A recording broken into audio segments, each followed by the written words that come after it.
She stood in my doorway, arms crossed, her face stone cold. "You're too old to live here now, Dad. It's time you left." That was my daughter, Emily, the same little girl who once clung to my hand at every thunderstorm. Now she was evicting me from the very home I built. The same walls that heard her first cries, held her birthday balloons, echoed with her mother's laughter. My suitcase was by the door, already packed. She didn't even ask if I had somewhere to go. I didn't cry. But inside, something shattered. And something else, something sharp, began to rise. Before we continue, I'd love to know, where are you watching from today? Comment below. I wasn't always an old man shuffling around in slippers, trying to remember where I left my glasses. There was a time when I could carry a full pallet of bricks on my shoulder, work 12-hour days, and still come home to make dinner with Marjorie. That was my wife, my North Star, my better half, my anchor in every storm. We met at a church picnic in 1974. She made potato salad with too much mustard, and I told her so. She laughed in my face, said I had no taste, and I knew right then I'd marry her. We built our life slowly. One paycheck at a time, one argument, one kiss, one baby step. When Emily was born in '79, I thought my heart might burst. Marjorie held her up to my face and said, "That's your nose." Poor thing. And just like that, I was wrapped around their fingers. I built the house myself. Every beam, every floorboard, every squeaky step on the staircase was mine. Emily used to sit on the porch while I hammered away. She'd hand me nails from a coffee tin and hum little songs under her breath. Marjorie would bring us lemonade, smiling in that quiet, steady way of hers. We didn't have much, but we had peace. We had warmth. We had each other. When I look back, I don't remember the pay stubs or the long hours at the lumber yard. I remember Emily's toothless grin when she lost her first front tooth, the way she danced around the living room in her mother's heels, the time she stayed up past midnight just to bake me a cake for Father's Day. She loved me once. She really did. Marjorie was the heart of the home. She could calm Emily's tantrums with a single look, settle my stubbornness with a soft hand on my back. She taught Emily to sew, to pray, to respect her elders. Sunday mornings were sacred, church, pancakes, radio hymns on low volume. The kind of rituals that root deep, whether you notice them or not. Emily thrived. Smart, curious, funny. She got a scholarship to a state college. I still remember dropping her off, trying to hide my tears behind a pair of broken sunglasses. "I'll call every Sunday," she said. And for a while, she did. She met Ryan during her junior year. Tall, clean-cut, business major with a firm handshake and a suspiciously perfect smile. Marjorie liked him well enough, but she had this way of tightening her jaw when something didn't sit right. I asked her once, and she just said, "He's fine. I just don't see any cracks." And people with no cracks? They're either hiding something or made of glass. But Emily loved him. So we gave him the benefit of the doubt. He proposed at our dining table. Had the gall to ask for Emily's hand while sitting in a chair I built. But he did it with charm, and Emily glowed, and what was I going to do, say no?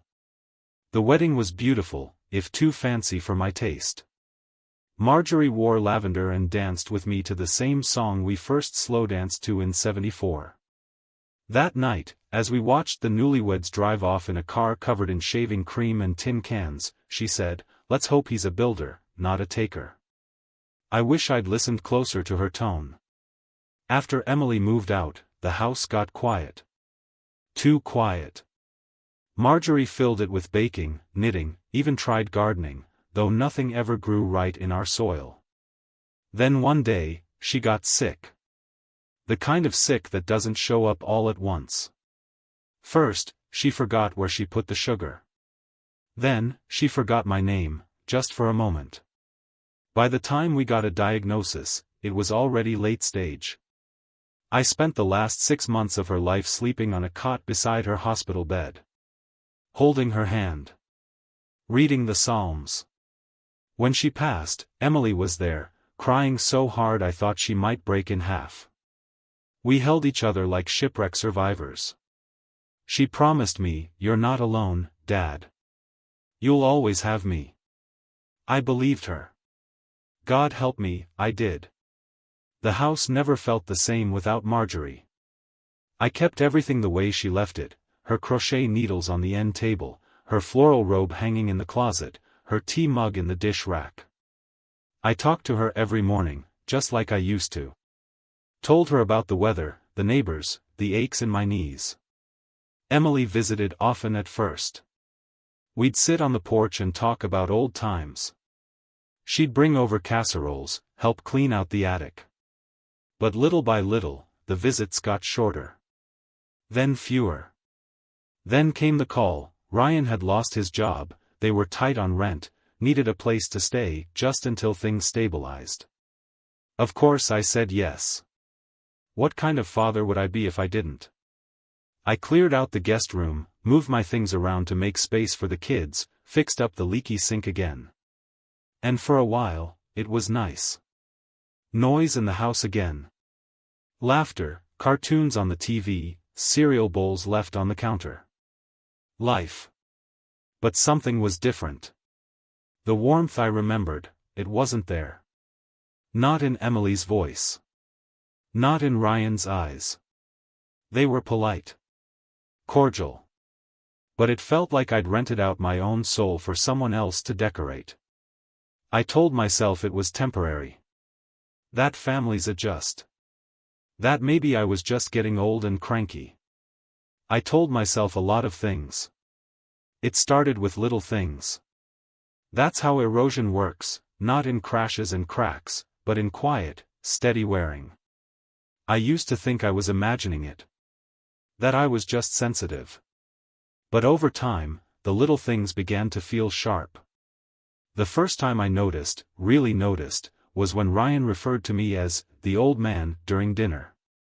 He said it like a joke, passing the mashed potatoes. Careful, the old man might choke on those.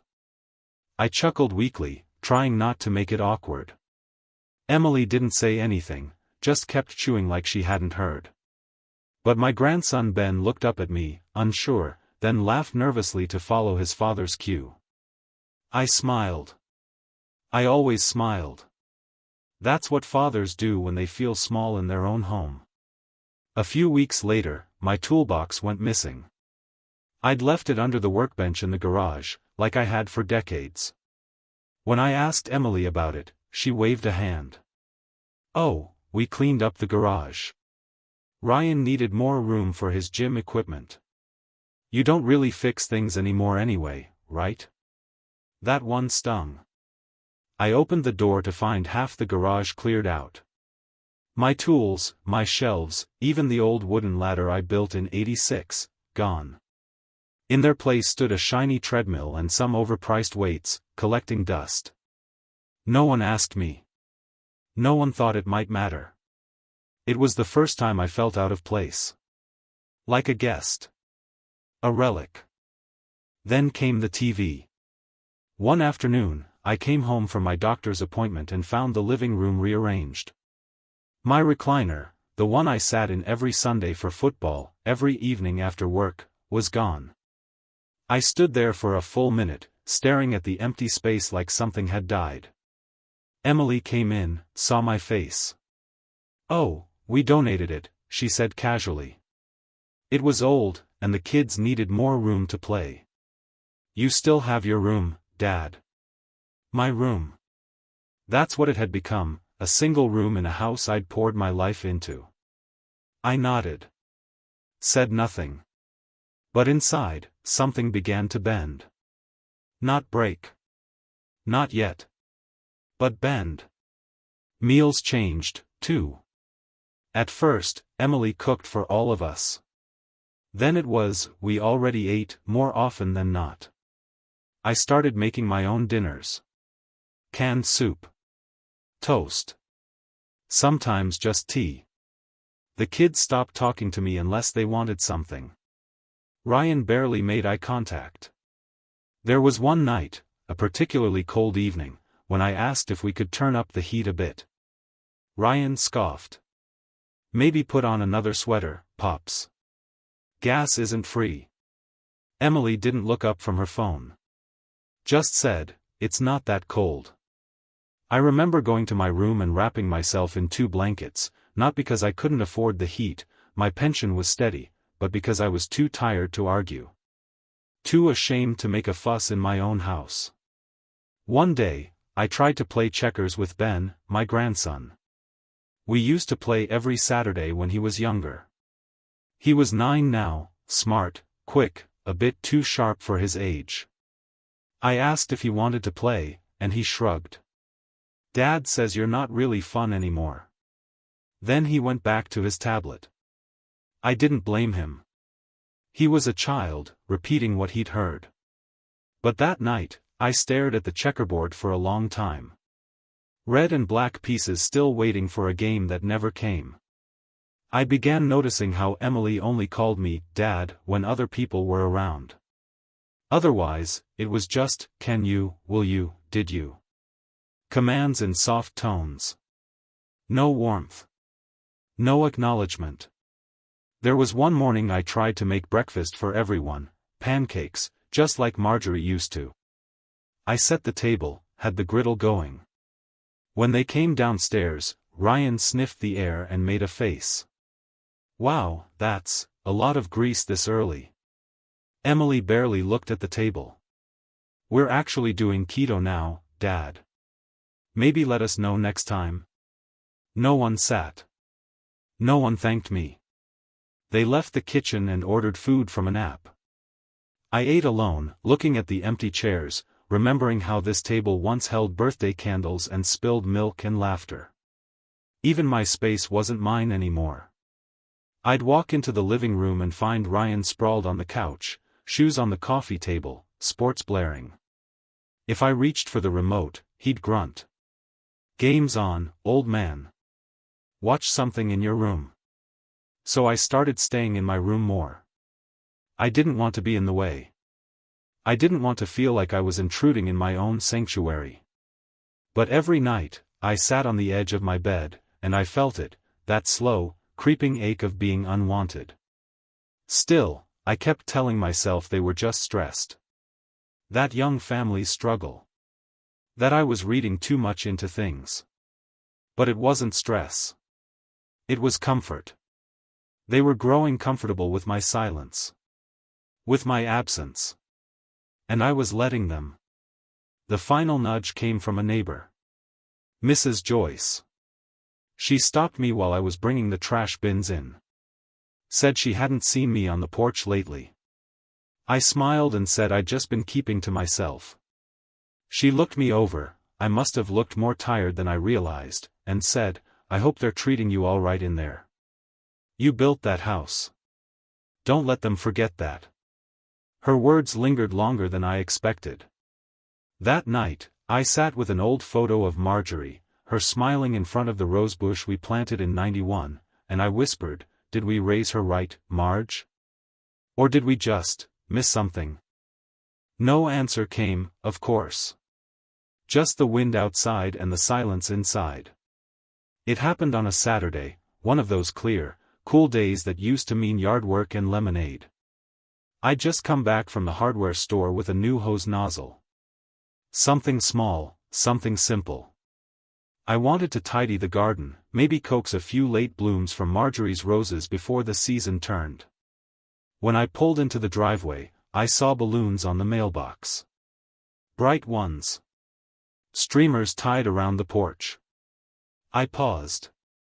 I hadn't heard anything about a party. I walked inside to music, laughter, the smell of catered food.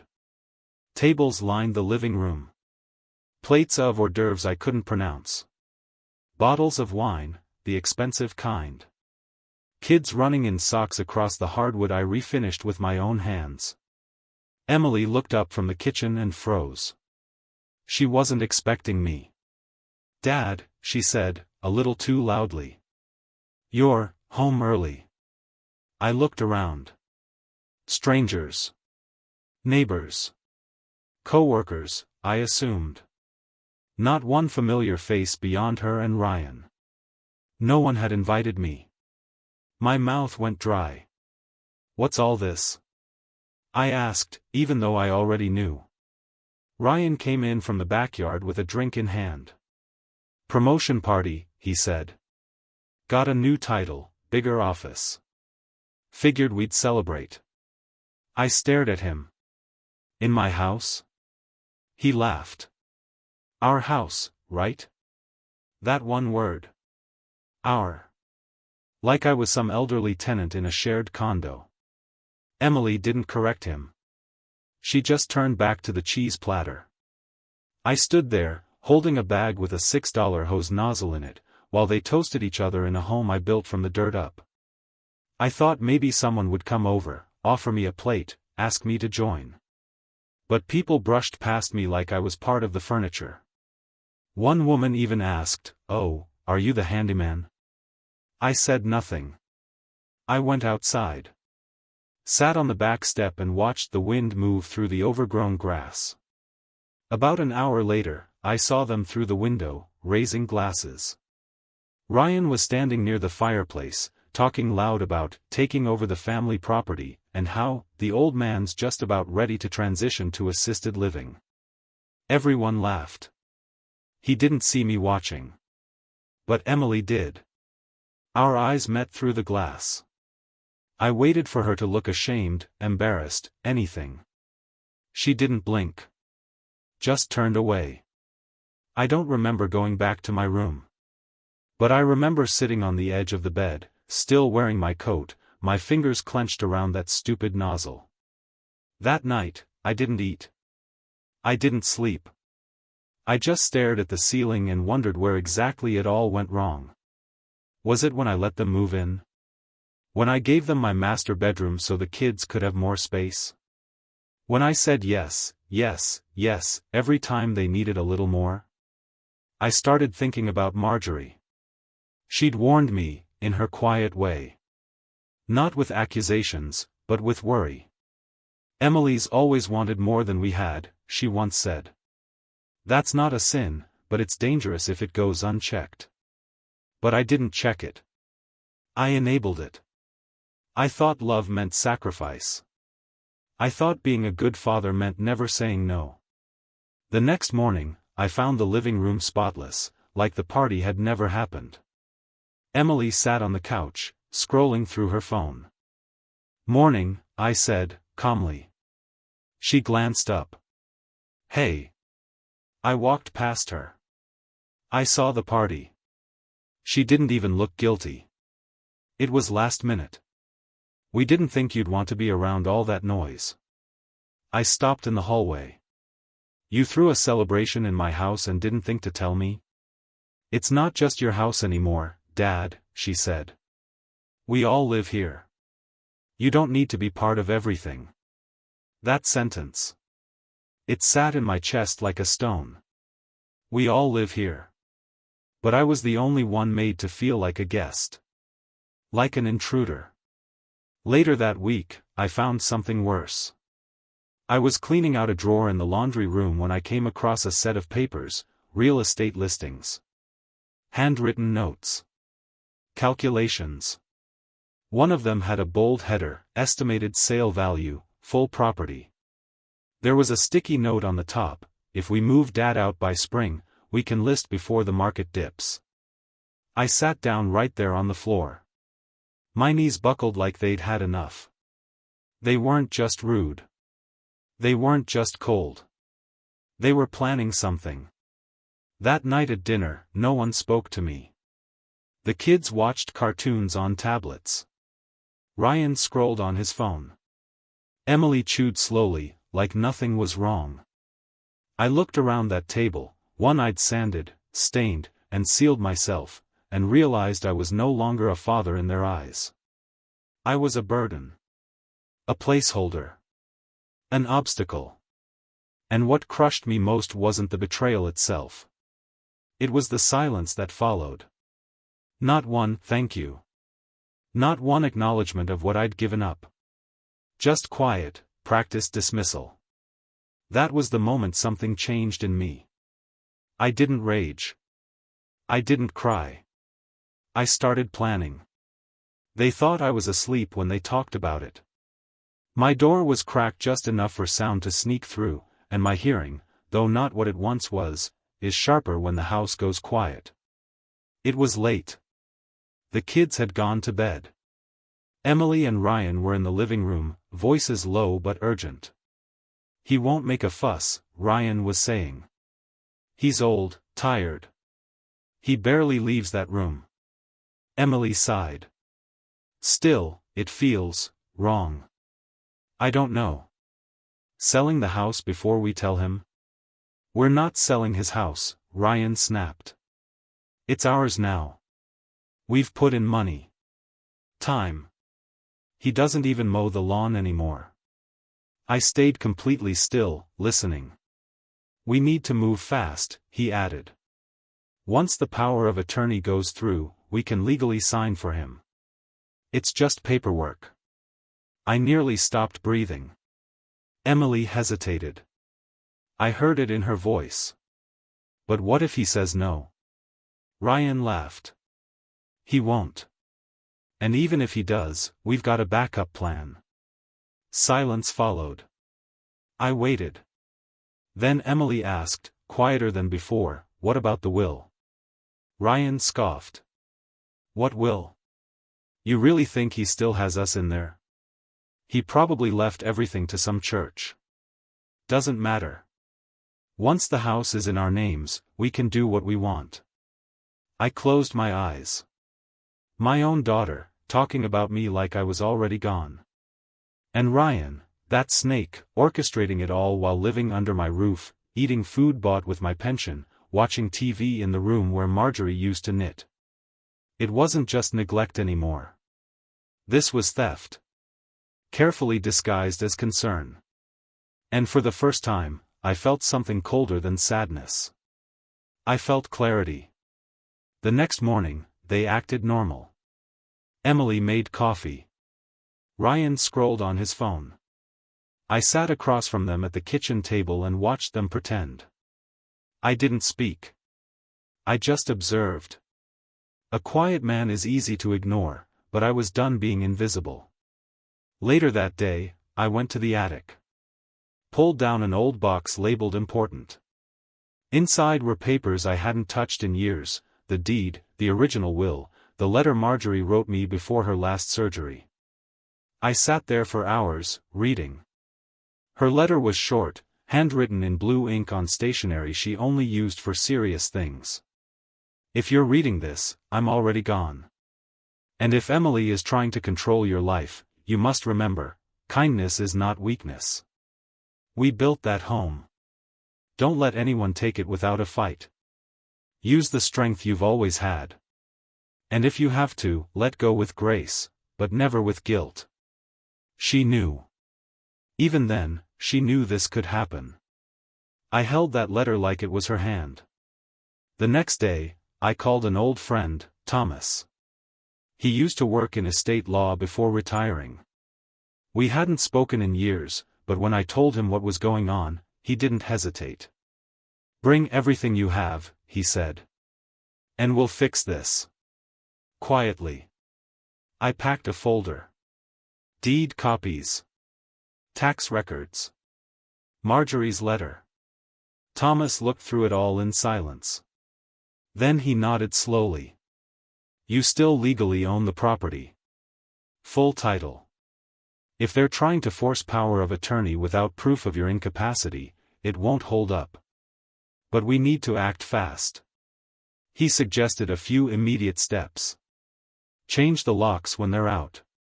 Secure your accounts. Draft a new will with a no-contest clause.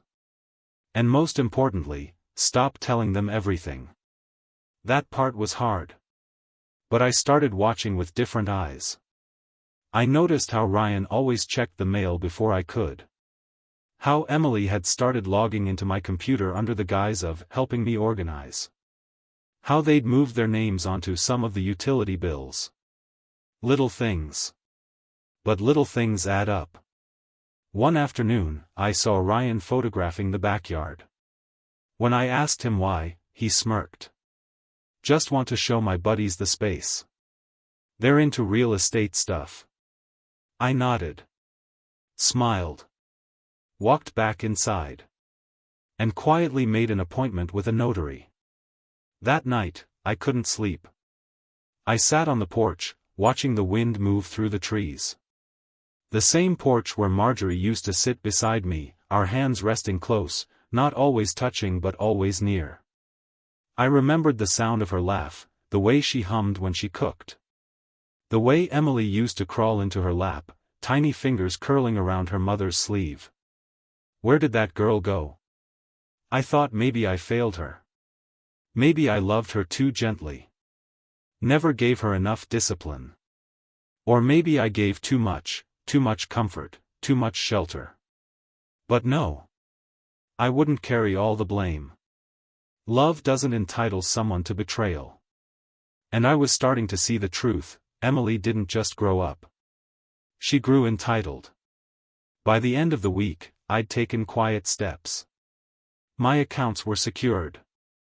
My will updated. The deed reinforced with a legal lock. And one more thing, I made a copy of their conversation.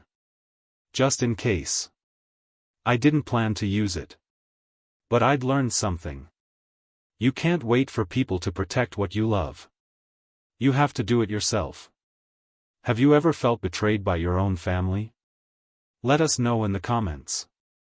It was a quiet Sunday morning when I finally confronted Emily. I waited until the kids were out with Ryan. The house was still. No cartoons, no footsteps overhead. Just the hum of the refrigerator and the slow tick of the wall clock Marjorie bought on our 25th anniversary. Emily was at the kitchen table, sipping tea and scrolling through her phone. She didn't even look up when I sat across from her. I know what you and Ryan are planning, I said calmly. She blinked. What are you talking about? The house. The power of attorney. The sale listings. Her eyes narrowed. You've been snooping? I've been listening, I said. And thinking. You should try it sometime. She laughed once, sharp, dry. You're being paranoid. We were just planning for the future. No, I said. You were planning my future. Without me. She crossed her arms. Dad, you're not getting any younger. You can barely climb stairs anymore. We're just trying to make sure you're taken care of. A care facility might. This is my care facility, I snapped, louder than I intended. I built this house. With my hands. For this family. Emily looked at me then, really looked. But there was no softness in her eyes. Just frustration. Maybe even contempt. We're not trying to hurt you, she said. You're trying to erase me, I said. Piece by piece. First the garage. Then my recliner. Now the deed. She stood up. You're overreacting. No, I said quietly. You're underestimating me. For a moment, we just stared at each other. She was the same girl I once carried through thunderstorms, the one who held my hand at Marjorie's funeral. But now she looked like someone else, someone hardened. She didn't apologize. She didn't back down. She just walked away. That evening, Ryan came home loud, his usual self. I expected him to ignore me. Instead, he grinned as he passed me in the hallway. You and Emily have your little heart-to-heart? He asked. I didn't answer. He leaned in, lowered his voice. Look, old man. You're lucky we let you stay. Don't make this harder than it needs to be.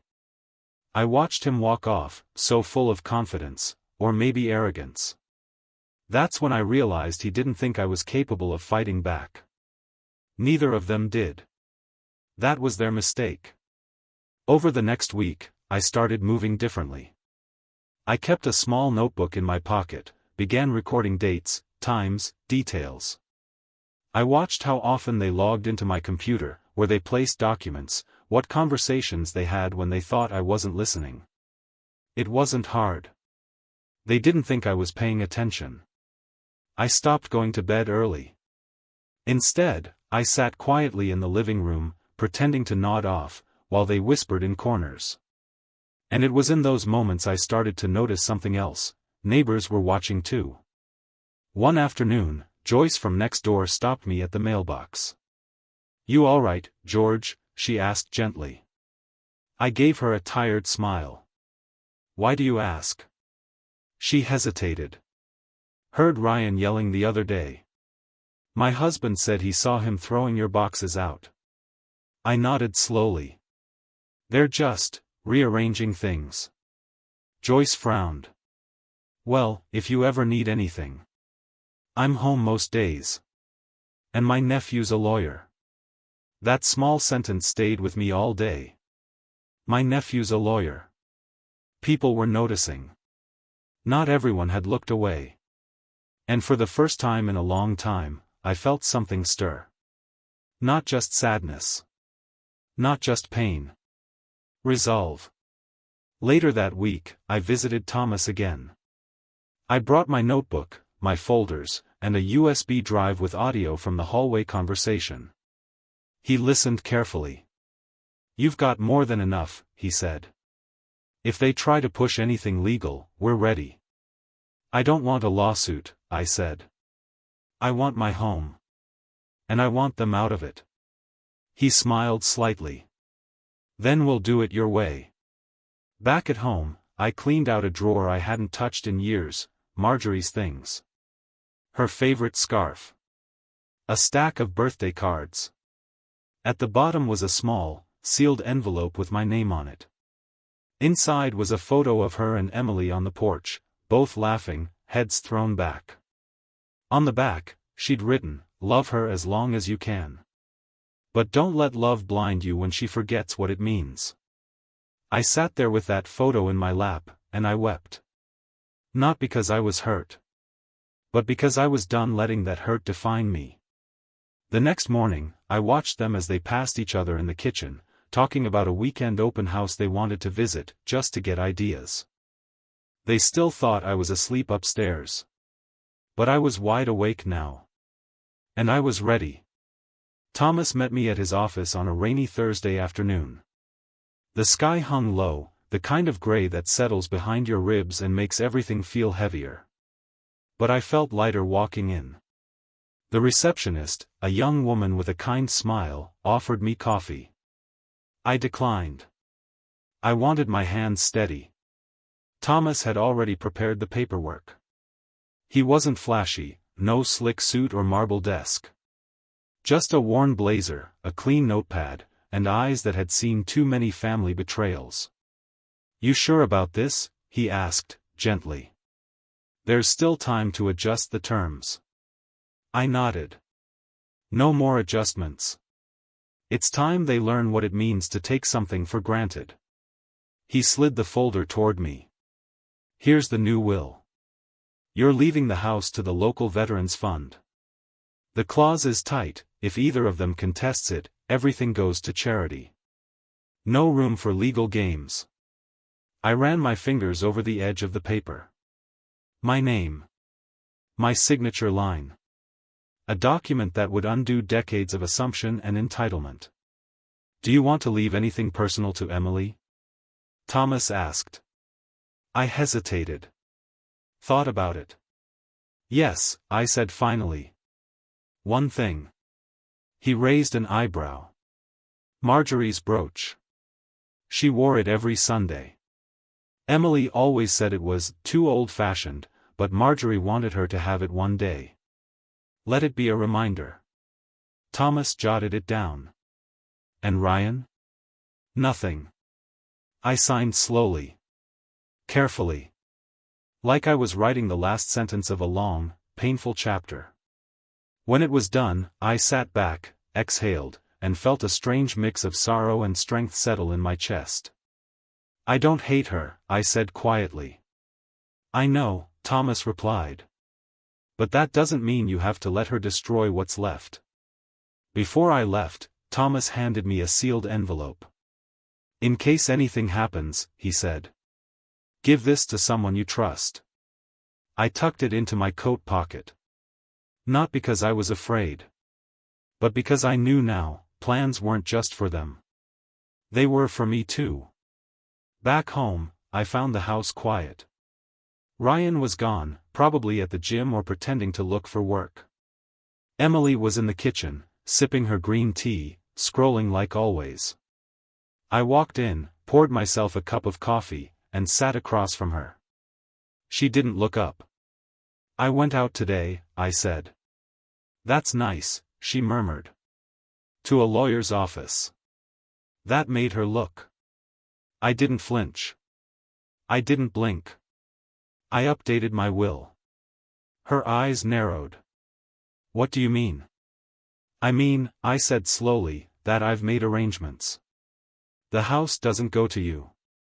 Not anymore. If you or Ryan try to contest it, it all goes to charity." She stared at me, stunned.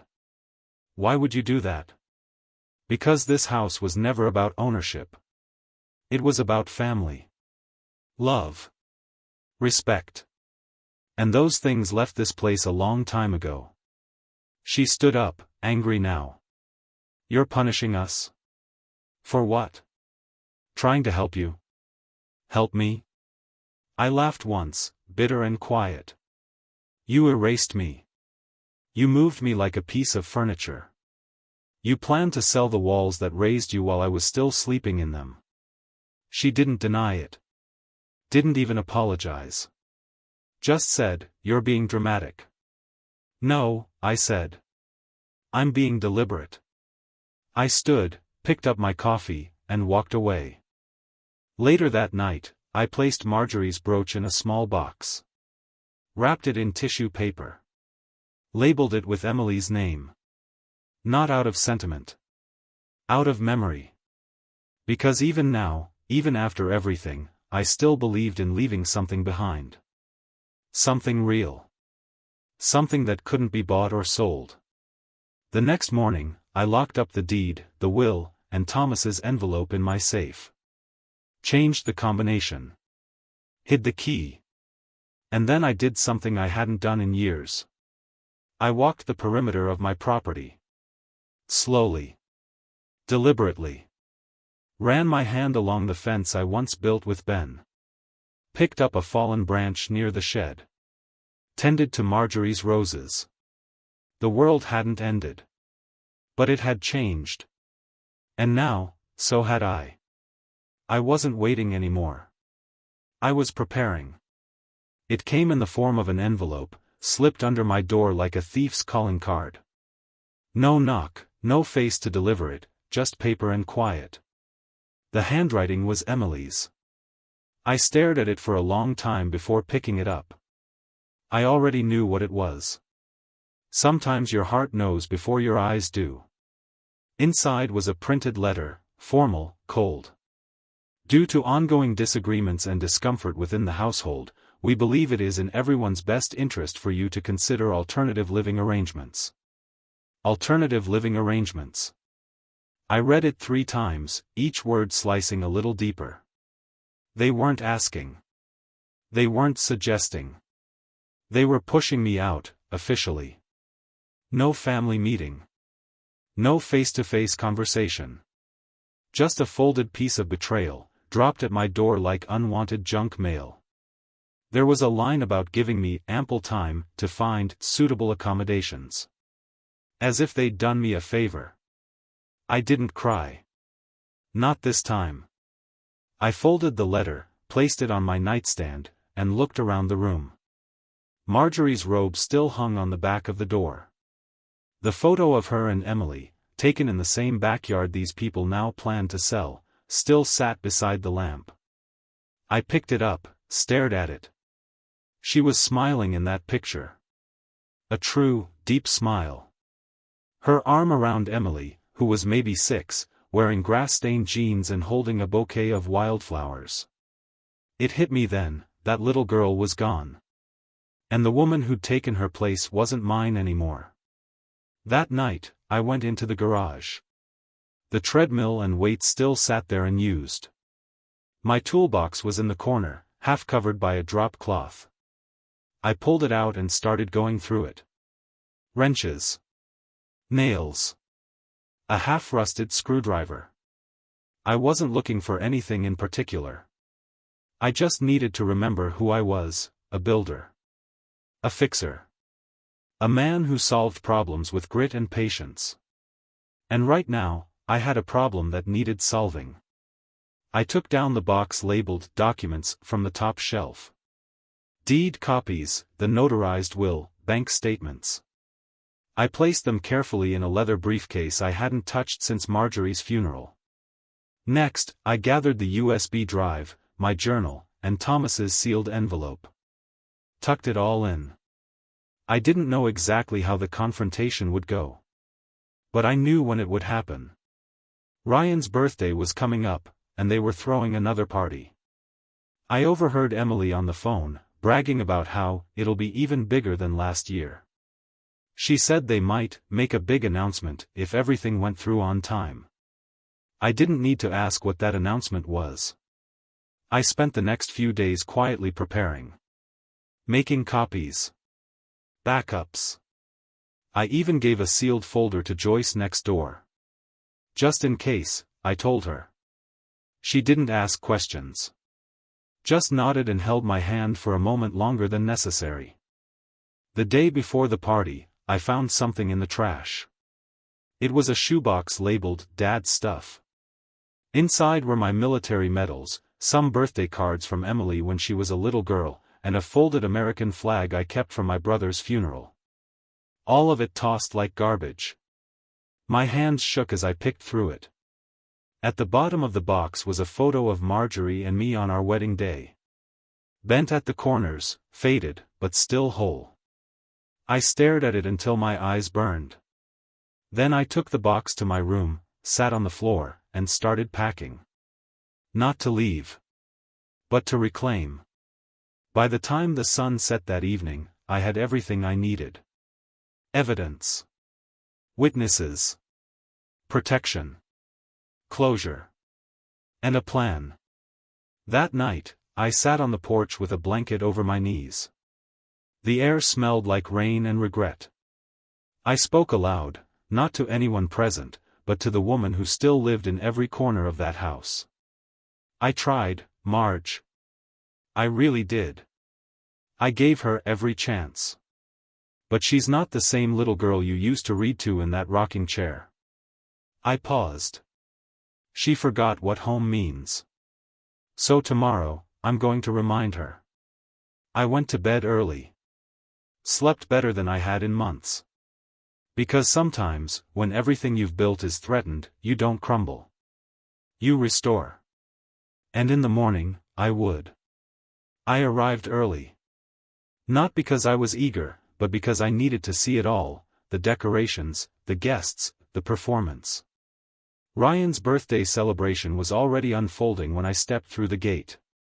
Cars lined the driveway. Laughter spilled through the windows. Music thumped low from the speakers inside. I stood in the yard for a moment, unnoticed. My house was glowing with lights and noise, as if it belonged to someone else entirely. I walked through the front door without knocking. No one stopped me. People barely looked my way, mistaking me for someone's grandfather who got lost on the way to the punch bowl. I didn't mind. Let them underestimate me. In the living room, Ryan was mid-toast, a glass of wine raised high. Thank you all for coming, he beamed. This year has been amazing. We're moving forward with a big transition soon, one that'll secure our family's future. Applause. Smiles. Emily stood beside him, lips tight, nodding.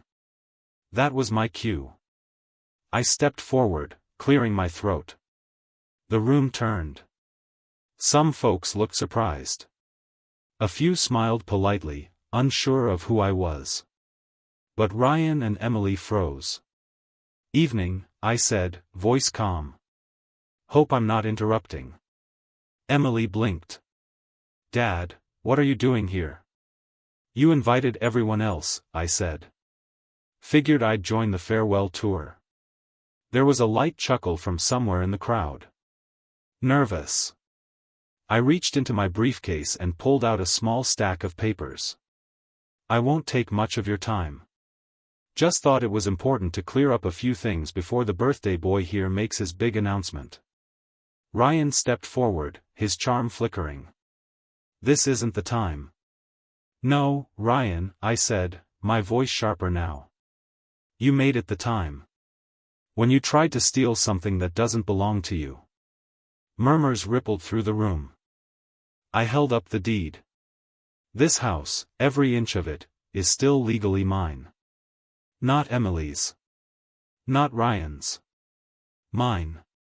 And despite their recent efforts, that hasn't changed." Gasps now. Eyes darting. I placed the next page on the table. "This is a certified copy of my updated will. Emily, you're no longer the beneficiary. The house is going to the local Veterans Fund. If either of you contests it, the full estate, everything, goes to charity." Emily stepped forward, pale. "Dad, please." "No," I interrupted. "You had your chance to talk. When you left that letter under my door. When you tossed my medals in the trash. When you planned to evict me while I was still making your coffee." I turned to the crowd now. "Some of you know me. Some of you don't. But I built this home for my wife and daughter. With love. With sacrifice. Not for profit. Not for convenience. And certainly not to be treated like an obstacle." I clicked the USB remote in my hand. The speakers shifted. Ryan's voice echoed through the room.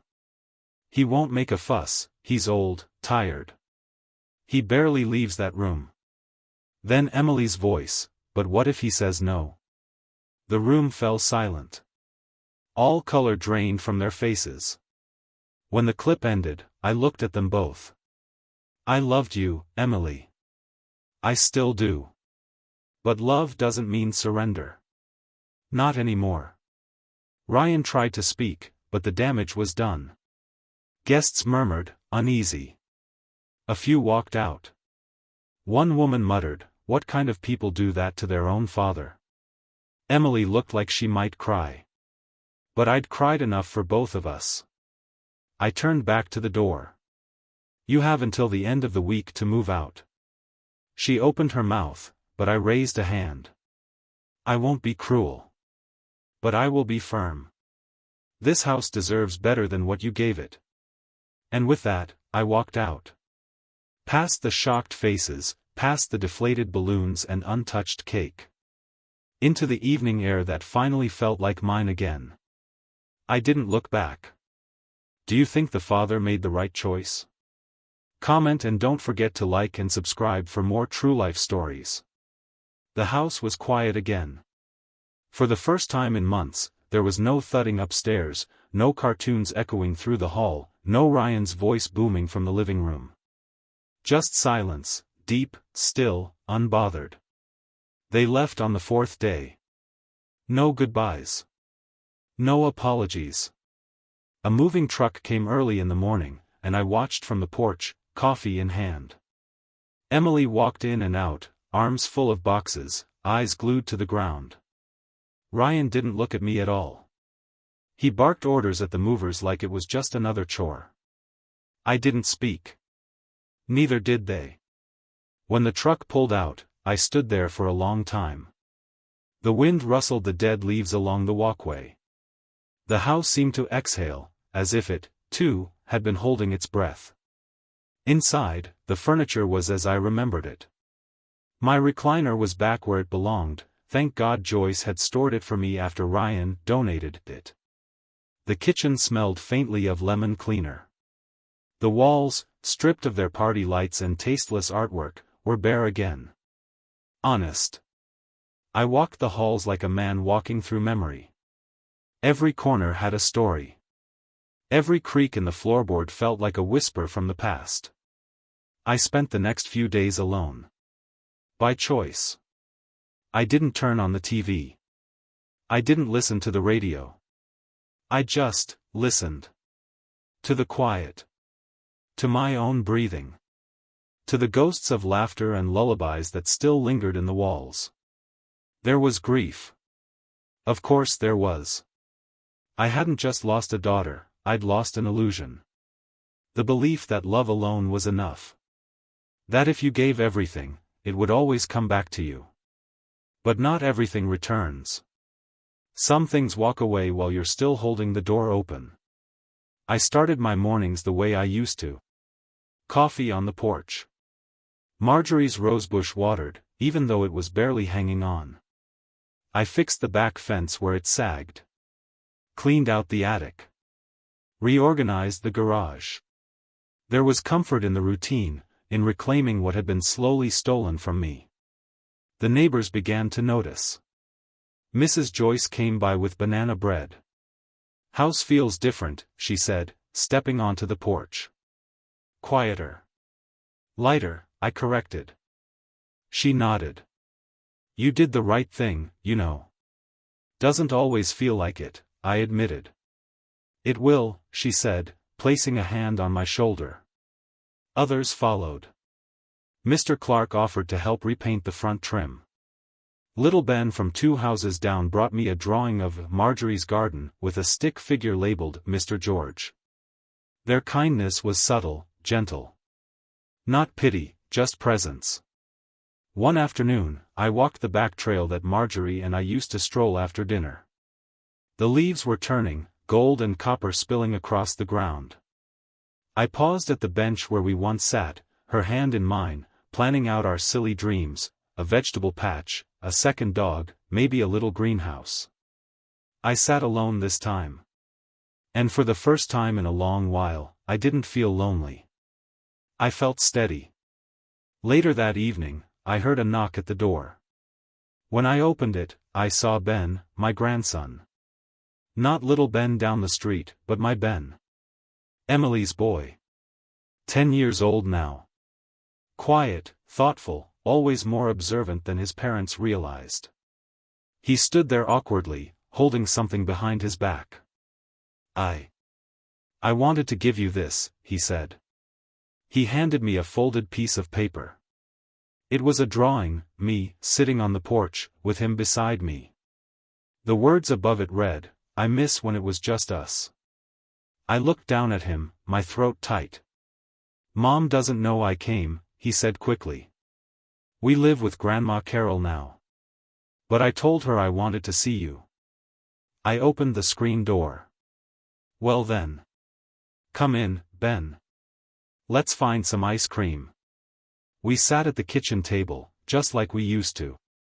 He told me about his new school, about a book he was reading, about how Ryan yelled a lot less now but still didn't laugh. He didn't ask about the party. Or the letter. Or why they had to move. He just wanted to be here. When he left, he hugged me hard around the waist. I held him longer than I should have. "Come by any time," I told him. "I will," he said. "Mom might be mad, but I don't care." That night, I wrote in my journal for the first time in weeks. The house is quiet, but not empty. There's something here again, not just space, but spirit. A seed, maybe. Not forgiveness, not yet. But hope. And that's enough to begin again. It was Ben who planted the idea, though I doubt he realized it. He'd started visiting more often, sometimes on weekends, sometimes after school. He'd knock softly, always with something in hand. A library book to show me. A drawing. Once, a cookie he smuggled from his lunch tray. He never stayed long, just enough to sit, talk, listen. But it changed something in the house. His presence warmed the air like a long-lost melody returning to a familiar room. One afternoon, after we played a quiet game of checkers, he looked up at me and asked, "Why don't more people come here? It's nice." I looked around, at the freshly painted walls, the sun coming through the curtains, the sound of birds outside. "Used to be a full house," I said. He shrugged.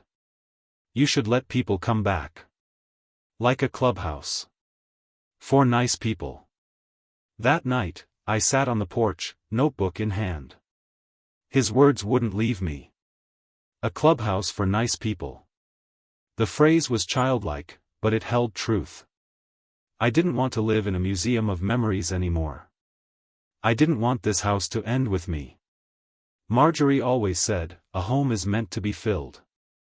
Otherwise it's just a roof. And I had more than a roof. I had space. Time. And maybe, just maybe, a second chance at purpose. The next morning, I called Thomas. "You ever handle nonprofit filings?"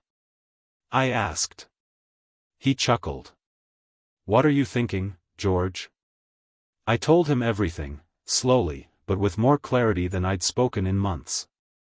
A home for veterans, widowers, maybe even older men who'd been forgotten. Nothing big, nothing fancy. Just a few rooms.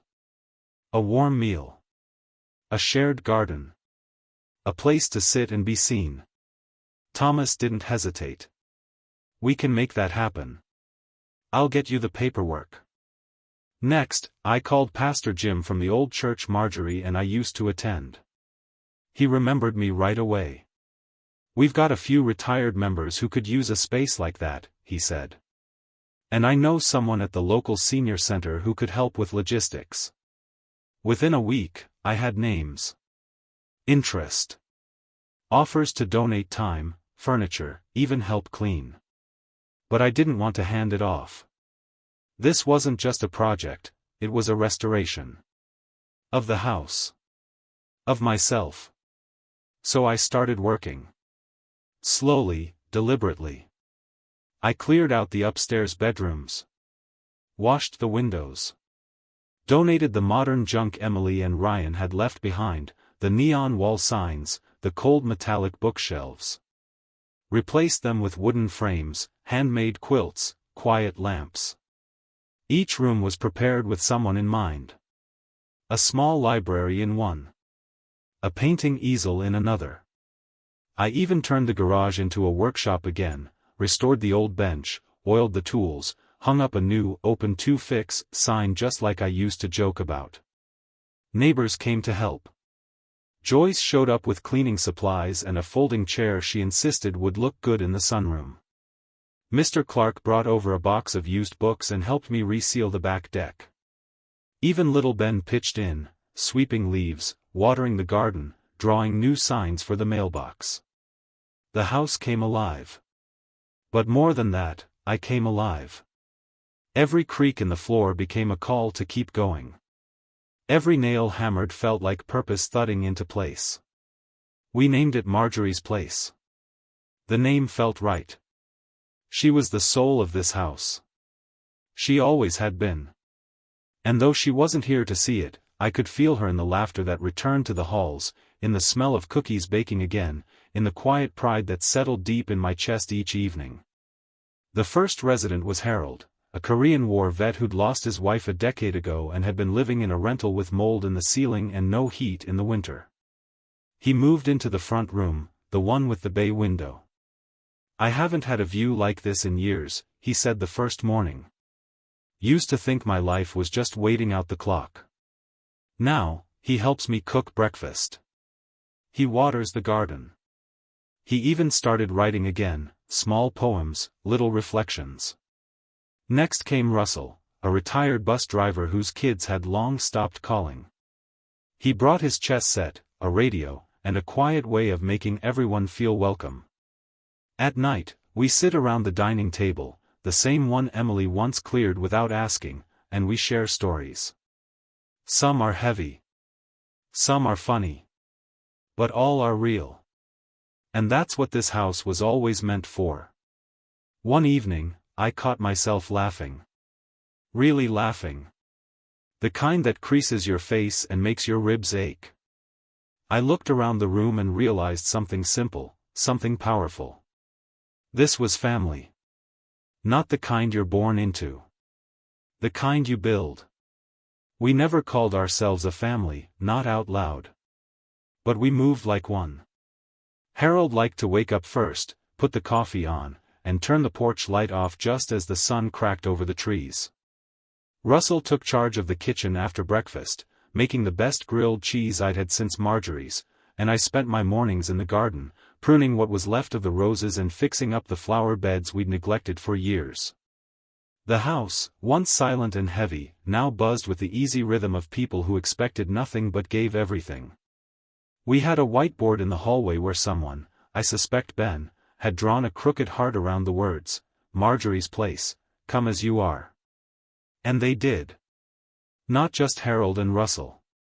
But neighbors, church folk, local kids with nowhere to go after school. Even Joyce popped by twice a week with fresh muffins and stayed for tea.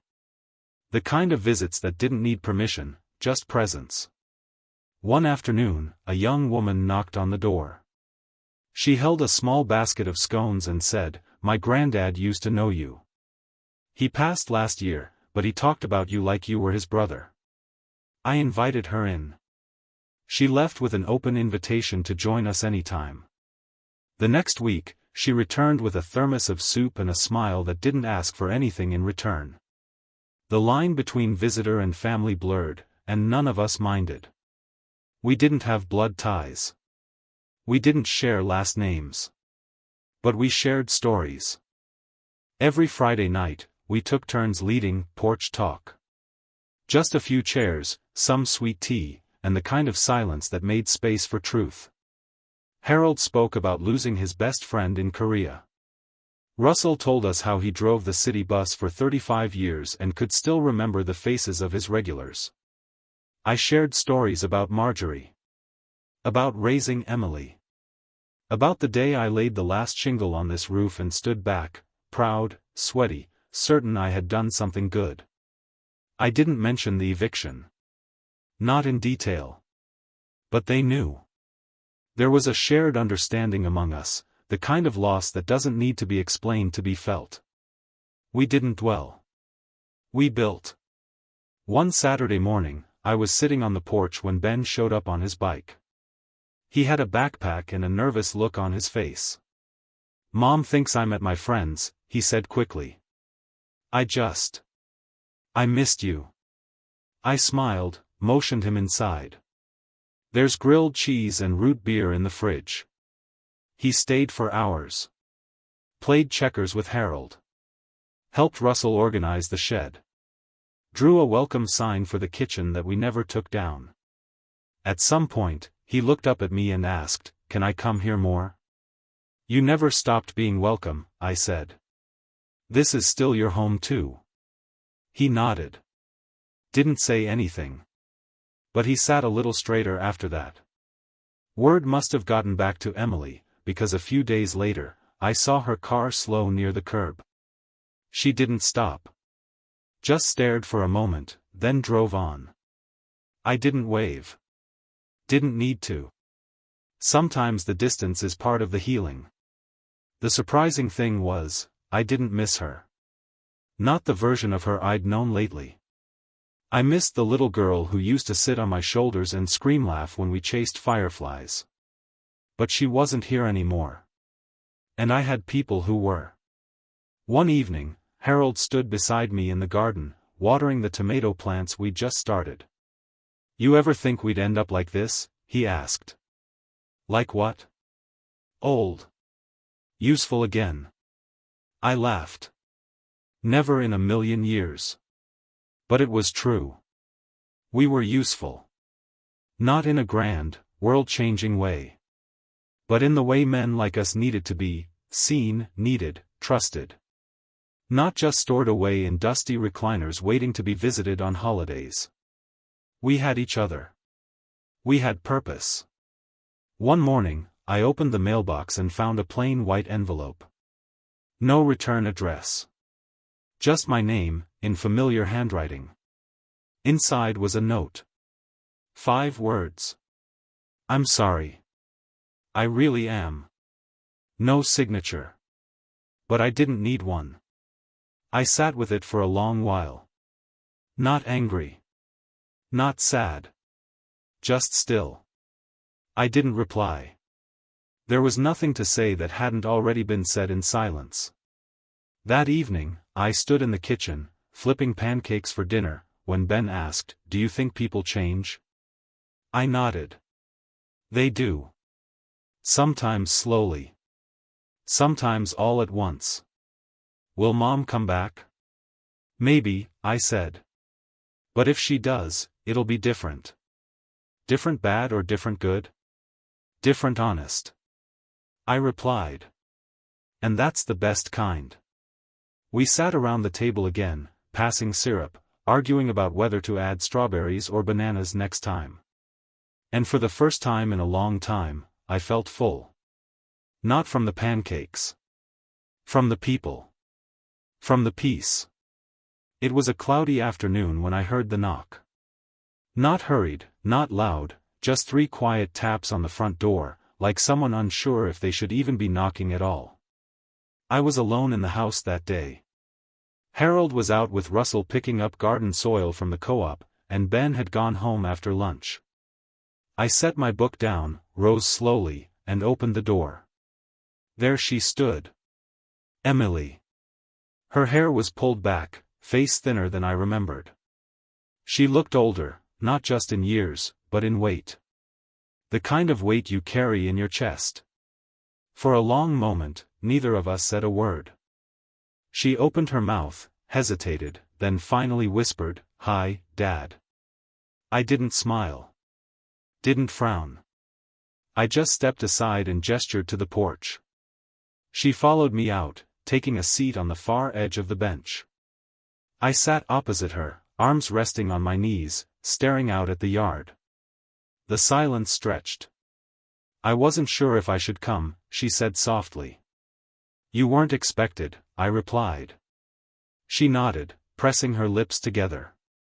"Ben's been talking about you a lot. Drawing pictures of the house, writing stories about the garden. I found one where he called you his real home." My chest tightened, but I said nothing. "I didn't tell him to stop," she added. "I didn't have the right." Another pause. The wind rustled the branches above us. "I wanted to say I'm sorry," she said finally. "For the way we treated you. For everything." I looked at her. Really looked. She was still my daughter. Beneath the layers of pride and excuses, beneath the years of growing distance, I could still see the child who once ran barefoot through this yard, covered in mud, begging me to build her a swing. But I also saw the woman who stood in this very doorway and told me I was no longer welcome. "I believe you're sorry," I said slowly. "But you waited until everything fell apart to say it." She looked down, ashamed. "I know. I don't expect forgiveness. I'm not offering it," I said gently. "At least not yet." Her eyes filled, but she blinked the tears away. "I don't want the house. I'm not here for that. I know now it wasn't mine to take." I nodded. "I made sure of that." She swallowed hard, then reached into her purse and pulled out a small box. "I found this in my things. Thought maybe it should have stayed here all along." She handed it to me. Inside was Marjorie's brooch. Delicate. Silver. A faded blue stone in the center. Still beautiful after all these years. I ran my thumb over it, remembering how Marjorie used to pin it to her blouse before church, how she'd adjust it in the mirror and wink at me before we left. "I never appreciated it," Emily said. "Not really. I called it old-fashioned." "I called you old-fashioned, too." "You weren't wrong," I said. "But I was cruel," she whispered. "I didn't understand what it meant to build something with your hands. To protect it. To carry it." I closed the box, placed it in my lap. "What changed?" I asked. She looked out at the garden, then back at me. You left me with nothing but my own reflection. And it was ugly. A breeze passed between us. I'm not asking to move back in, she said. Or to fix everything overnight. I just wanted to sit here. With you. For a while. I nodded once. That was all. We sat in silence for several minutes. Watching the clouds. Listening to the birds. The old wind chimes by the kitchen window clinked softly in the breeze. Before she left, she stood and looked at me with tears balanced in her eyes. Ben loves you, she said. He never stopped. Neither did I. I just forgot how. I rose, handed her the box with the brooch still inside. Keep it, I said. But not as a souvenir. As a reminder. She clutched it to her chest, nodded. I hope you find what you're looking for, I told her. She smiled, weak but real. Maybe I already have. She walked down the steps, across the yard, and disappeared down the sidewalk. I stood there long after she was gone. Not angry. Not bitter. Just still. That night, I told Harold and Russell about the visit. Told them everything. They didn't say much. Just passed the coffee pot and nodded, like men who've lived long enough to know how heavy regret can be, and how rare it is when someone's brave enough to carry it back home. Later, I found Ben's drawing from last week. A house with big windows. 3 men on the porch. And the words, "This is what real family looks like." I pinned it to the fridge. Not because it was perfect. But because it was true. Have you ever had to choose dignity over family? Share your thoughts in the comments. The day of the opening was sunny, the kind of warm, golden light Marjorie used to say was God's way of smiling on our plans. I like to believe she was right. We didn't make a big fuss. No ribbon-cutting ceremony, no grand speeches. Just a sign freshly nailed to the porch railing, Marjorie's place, with small letters beneath, a home for those who built one. Neighbors came. Old friends. A few veterans in worn jackets. Some brought flowers, others brought food. And some, like Ben, brought only their presence, which was more than enough. Inside, the house glowed. Not with chandeliers or marble floors, but with warmth. Laughter in the kitchen. Music low in the background. The aroma of fresh cinnamon bread Joyce had baked that morning. Chairs pulled close, conversations overlapping, the sounds of life being lived. I stood in the middle of the hallway, taking it all in. Harold was teaching a younger vet how to fix a broken lamp. Russell was showing someone his chessboard. Ben had already staked out his usual seat in the sunroom, sketching the garden through the window. And I felt full. Not just of pride. But of peace. When I started this journey, I thought revenge was the only closure I'd ever get. I thought all I had left was the slow ache of betrayal and the cold silence that followed. But something shifted. It wasn't about what I lost anymore. It was about what I rebuilt. This house, the one I built with my bare hands, where I kissed my wife goodnight for 35 years, where I read bedtime stories to my daughter, it had lived through storms, termites, grief, and disrespect. And now, it lived again. Not as a monument to my pain. But as a tribute to love that refused to die. After most of the guests had left, I walked out onto the porch with a cup of tea. The garden was blooming again, not perfectly, but honestly. The roses, once brittle and brown, now bore red petals, soft and full of life. I sat down and pulled out the small photo of Marjorie I kept in my coat pocket. She was laughing in it, hair pinned back, eyes squinting at the sun. I held it up like she might see the view from where I sat. "We did it, Marge," I whispered. "They tried to turn this house into a transaction. But we turned it into a legacy." I looked out across the yard. The wind chimes clinked softly. The porch boards creaked under Harold's slow footsteps as he joined me with his own cup. "Think she'd be proud?" he asked. "I know she would," I said. "Good," he smiled. "Because this place, it's something real."